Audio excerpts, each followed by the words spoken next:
Hello, my name is Pranny Trolaps. You might know me from my discovery of the Nate bunker in Mexico. Luckily, I'm still alive, the bad news being that I didn't get my transcore, gender-affirming media. As of writing, I had contacted the Mexican authorities to take care of the situation. But I was met with a Mexican man mouthing me off in Latinx on the other end of the phone instead. He called me an obsessed Brimstone or something along the lines of that. Knowing the corruption in Mexico, I figured this incident will probably be swept under the rug by the local government or outright ignored, and I'd be hushed into not speaking up about what happened there. But they had different plans for me. They locked me up in a maximum security prison in Sinaloa. It was a big concrete block that reeked of piss, shit, Mexican braps, and trans women's period blood.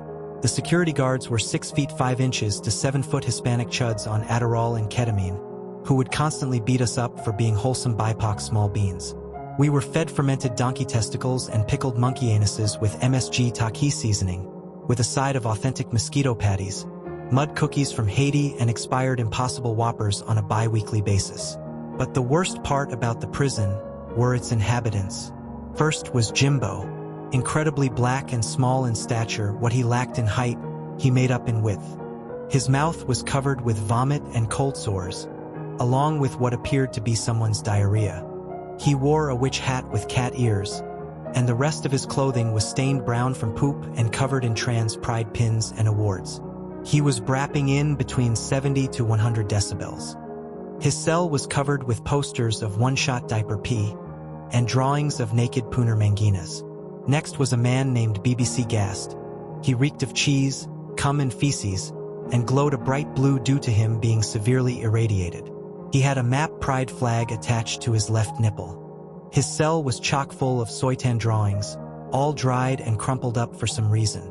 The last person who I remembered was some mystery meat mulatto Zardikuk who was shot dead for trying to escape.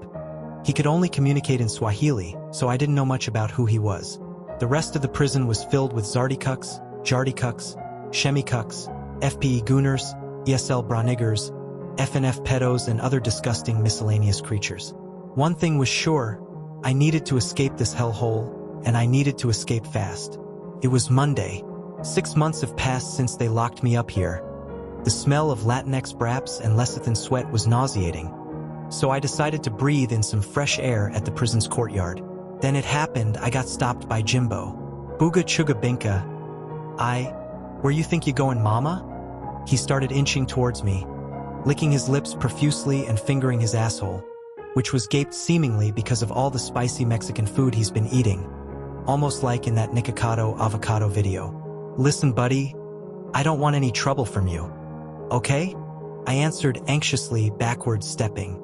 How about you gimme a piece of dat fine-ass creamy pooner coochie nigga? He must have thought I was an FTM male because, to be fair, I looked like a butch lesbian with a Kevin G haircut, a pair of thick-rimmed glasses and cankles.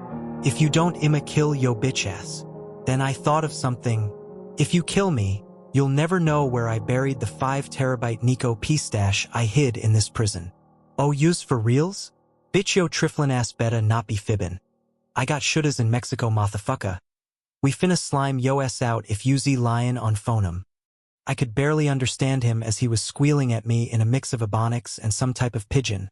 All the while snot was coming out of his mouth and braps out of his ass crack. Yeah man, for real, it's in BB Brap's cell.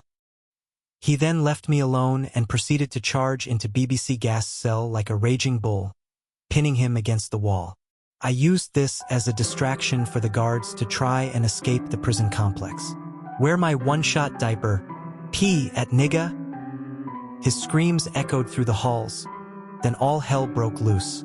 Burundians and Rwandans throwing poop and shit at each other. Jardikuks castrating themselves. Mexi brutes strangling Bridgets to death then chewing their faces off. This was my chance. I climbed over the brick wall with barbed wire stretched over it. I felt like an obsessed Eurofag escaping East Germany.